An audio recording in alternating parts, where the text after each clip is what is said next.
And today we'll look at the sad history of assassination of African leaders since the 1960s. Of course, there have been many assassinations, but some of them have stood out. The most memorable, of course, started in 1961 with the assassination of Patrice Emery Lumumba in Katanga. We now know, courtesy of Ludo de Vet and other evidence that is in the public domain, that the Belgians and possibly the Americans were intimately behind the assassination of Patrice Emery Lumumba. Of course, after Lumumba's death, and we will talk a little about why Lumumba was assassinated, we will remember the assassination in 1963 in Lomé, Togo, of Sylvanus Olympio, the first president of that country. After that, there were a series of assassinations. We'll remember the coup in Nigeria in the month of January 1966.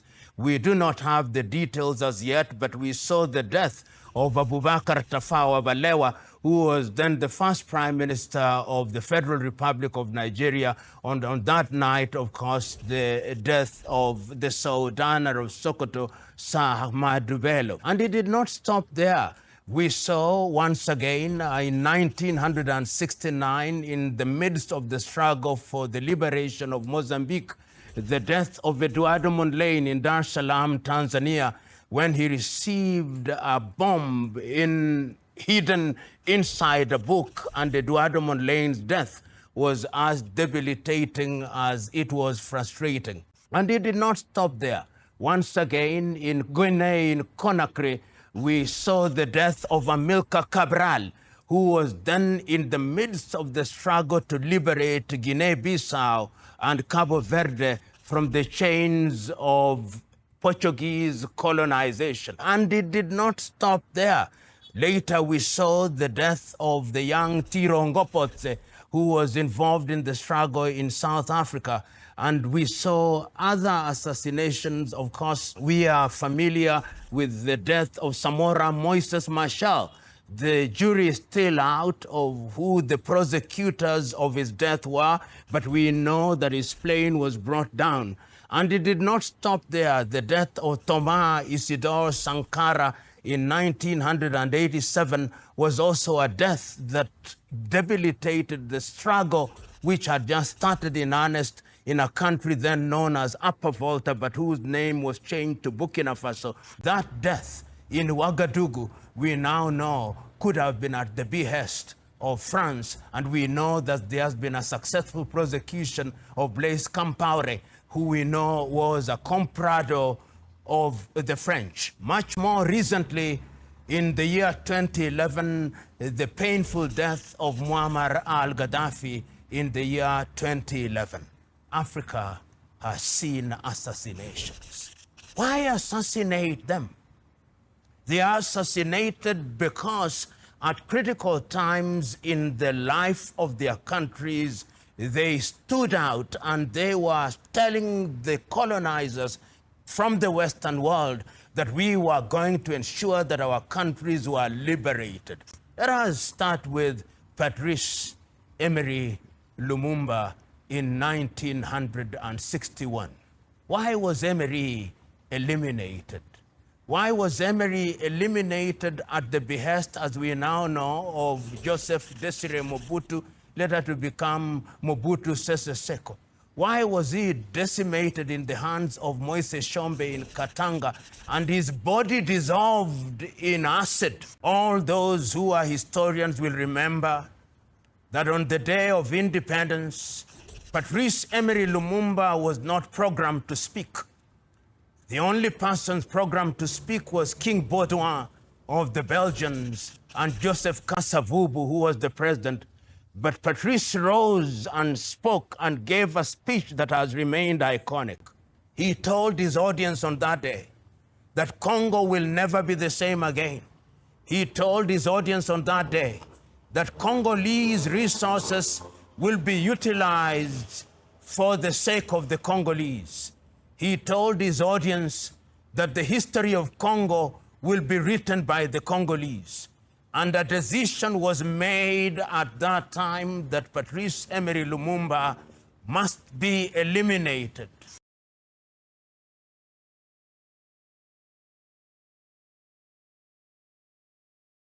And who are to eliminate him? His own people whom he had brought to the fore. Mobutu Sese Seko was in the forefront. And of course, Joseph Kasavubu was used to dismiss him from the office of Prime Minister. They took Emery Lumumba from Kinshasa and took him to Katanga. And we now know that Moise Tshombe was present when he was being tortured and ultimately assassinated. The reason was because of Congo's resources. Congo is estimated to be one of the richest resource countries in the world, conservatively estimated in the 1990s that our resources would be in the neighborhood of 34.1 trillion United States dollars. And you could not have a Lumumba stand in the way. We now know that even the uranium that was used in the bombs that were dropped on Nagasaki and Hiroshima were from uranium from the Democratic Republic of Congo. You could not have Lumumba, and Lumumba was assassinated. And the spirit of Lumumba has never allowed Congo to be at peace. Lumumba died, and Africa, a piece of her, died with Lumumba. Another death was of a great man, Sylvanus Olympio. Togo had just regained her independence, and Olympio was clear that they were going to use that independence to run away from the choreographed independence without independence that had been deployed at the behest of Charles de Gaulle in 1958.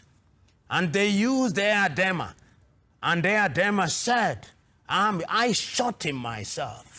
After Olympio was assassinated, the control of Togo continued in earnest. Once again, it was the resources of Togo.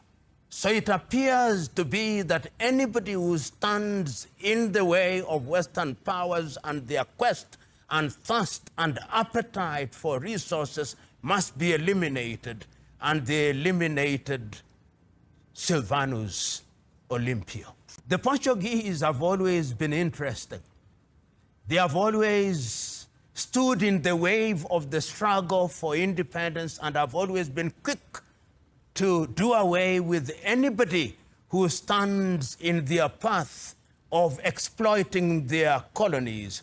Mozambique was such a colony. And in the forefront of the struggle for the independence of Mozambique was Eduardo Mondlane. Eduardo Mondlane was at the headquarters of the struggle in Dar es Salaam, Tanzania, and so were the others who are fighting and being trained by the Nyerere administration in Tanzania. And they had discovered a way of eliminating these individuals. They sent a letter bomb in Dar es Salaam in 1969, and Eduardo Mondlane was dead. That delayed the independence, possibly of Mozambique. Ultimately, of course, Mozambique regained her independence under the presidency of Samora Moises Machel. And I remember this speech of Samora Moises Machel. He said, "Never must Africa say that there is one colonizer who is better than the other. All of them are the same. Some kill you smiling, some kill you sneering, but at the end of the day, you are dead." And when Samora was flying, when they had introduced insurgency in Angola, or rather in Mozambique, to ensure that the independence did not go as it was planned, he was brought down, and his aircraft led to his death when it was brought down. Samora Moises Machel, once again assassinated because he was in the forefront of the struggle for total liberation of his country. And they did not stop there. In Guinea-Bissau, there was a great man, Amilcar Cabral. His nom de guerre, Abel Jassy. While he was in Guinea-Conakry, they murdered Amilcar Cabral. Of course, ultimately, Guinea-Bissau and Cabo Verde regained their independence, but Amilcar had gone. In South Africa, as they struggled against apartheid, they used different means, but immediately after the apartheid regime had been brought to his knees, one of the most iconic and most revolutionary men in South Africa, Chris Hani, was assassinated in 1993 because the white apartheid protectors knew that Chris Hani was a different kettle of fish. The most iconic, of course, was, and I use the word iconic very deliberately, some may say inappropriately, but I use it regardless, Muammar al-Gaddafi. The year is 2011. During that period, we have seen Gaddafi saying the Organization of African Unity is not doing what it ought to do. Let us change it to something else. He convened several meetings in Sirte in Libya, and he funds the African Union. He's saying that we must own our hospitality industry. He builds hotels in different parts of Africa. He says that we must control our oil. He builds different petrol outlets in the continent of Africa. He says that Africa must have its currency. He says that Africa must be free, and they say that Gaddafi must die. Recently, the president of Uganda, Yoweri Kaguta Museveni, narrated to the world why and when African leaders were prepared to fly to Libya to mediate, they were stopped by NATO and they were not allowed to go to Tripoli in Libya because NATO had taken the decision that Gaddafi must die. And Gaddafi died, and when Gaddafi died, we now know the state of Libya. We have different governments in Libya, and Libya is not the same again.